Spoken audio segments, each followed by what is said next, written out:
This finally is the Pixel 4a, but before we can talk about the Pixel 4a, we have to talk about timing.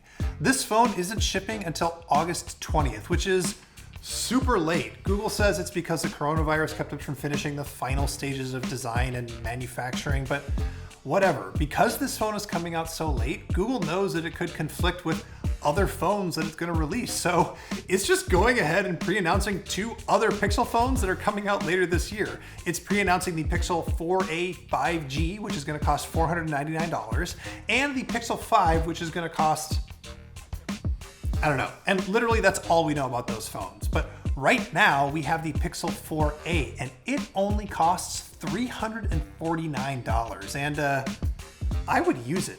It's really pretty good. It's just, a little basic. There's no frills, there's nothing fancy on it like at all, but there's no weird software and it's not too big. This is actually the most basic Android phone that you can get, and there's nothing wrong with basic.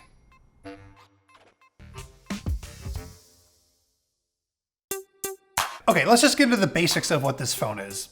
I just said basics again. I'm going to say basics a lot in this video. I'm going to try and just turn that knob down a little bit. We'll see how I do.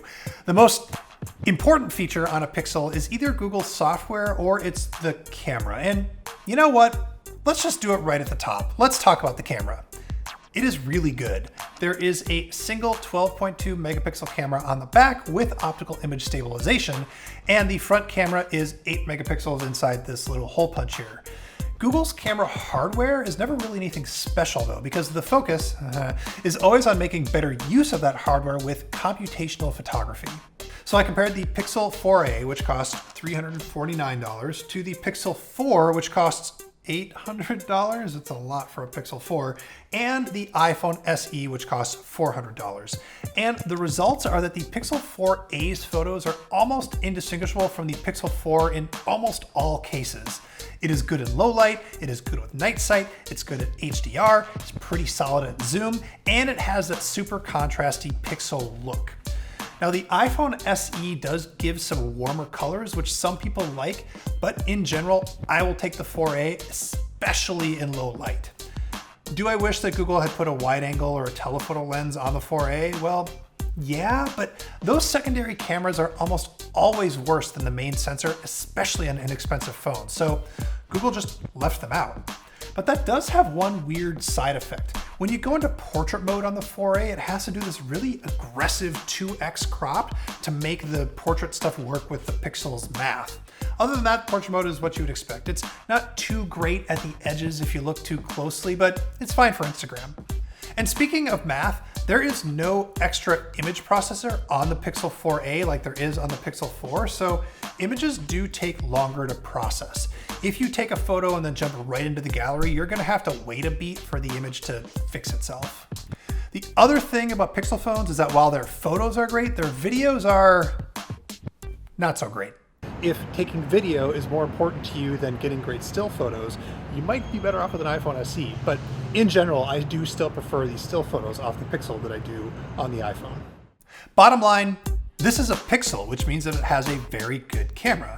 It is a $350 phone that can go toe-to-toe with cameras that cost like, I don't know, $1,200. That's still amazing.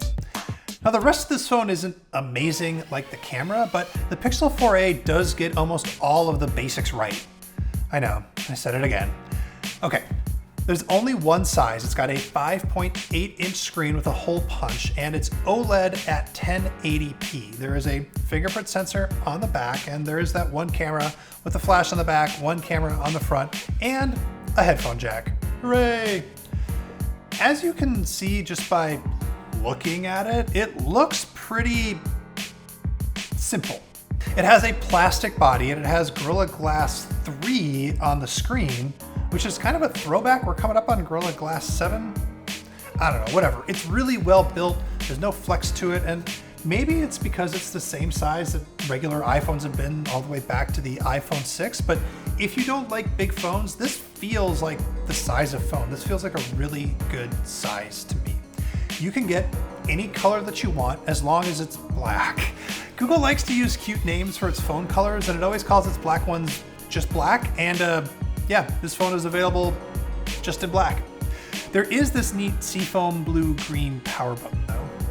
The Pixel 4a also does a good job at a bunch of the other fundamentals. You've got stereo speakers on the earpiece here and one on the bottom. It's got 6 gigs of RAM and 128 gigs of storage. And actually that 128 is important. You can't expand it, but it is double what the base $399 iPhone SE has. So technically the Pixel 4a is $100 less than the equivalent 128 gig iPhone SE. The screen quality on the Pixel 4a it's fine. It used to be super rare to be able to get OLED at this price point, but that's changing a little bit. And I think this OLED looks pretty good. It's obviously not the best one that I've ever seen. The colors skew a little bit warm in certain lighting conditions, but look, the bezels are relatively small. The pixels feel fairly close to the surface of the glass instead of being weirdly set back like they can feel on other phones. Now the phone is missing some stuff though. So for example, there's no wireless charging, which sure, but come on, that's like expected these days. Google also dropped a thing where you can squeeze it to bring up the Google Assistant, and I don't care, I don't miss that at all. You don't get fancy high refresh rate screens or multiple cameras or a water resistance rating, and that last one, that does kind of suck. But Google dropped all of that stuff so that it could focus on the essentials. It had to get those right. And I think that Google might have gotten the most important essential thing right: battery life. So there's really only 2 ways to improve battery life on a phone: put in a bigger battery or make the phone draw less power. And I think Google tried to do both on the Pixel 4a. It has a 3140 milliamp hour battery, which is small by today's standards, but it's still 300 milliamps more than the Pixel 4. And the Pixel 4's battery life, it's bad.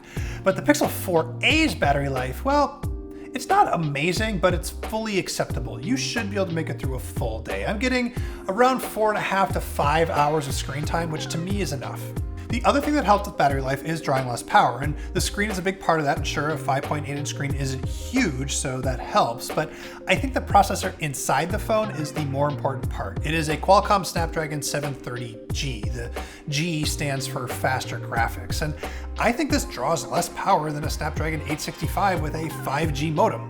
This is also not a 5G phone, by the way.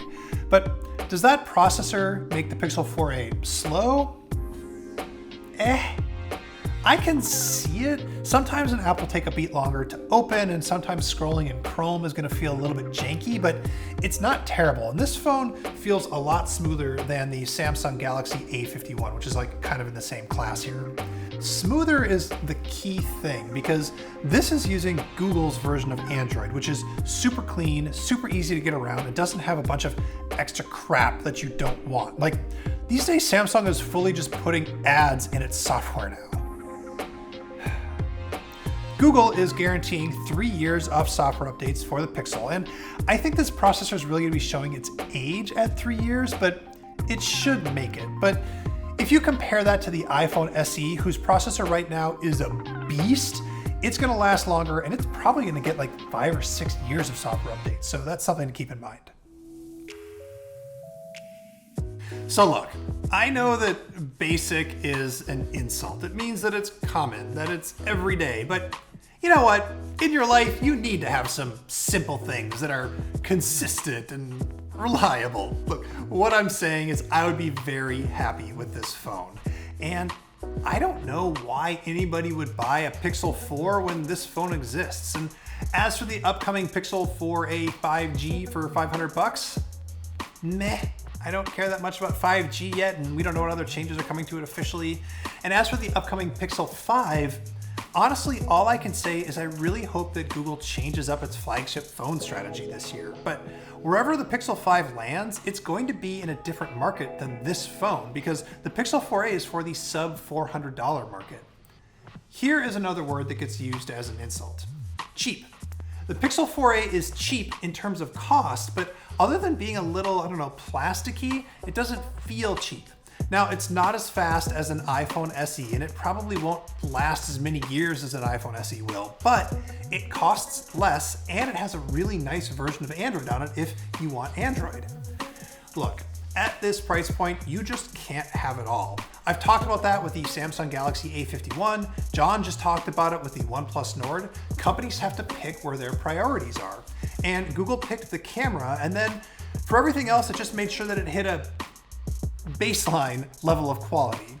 This phone is basic, but a lot of phones in this price range don't even get the basics right.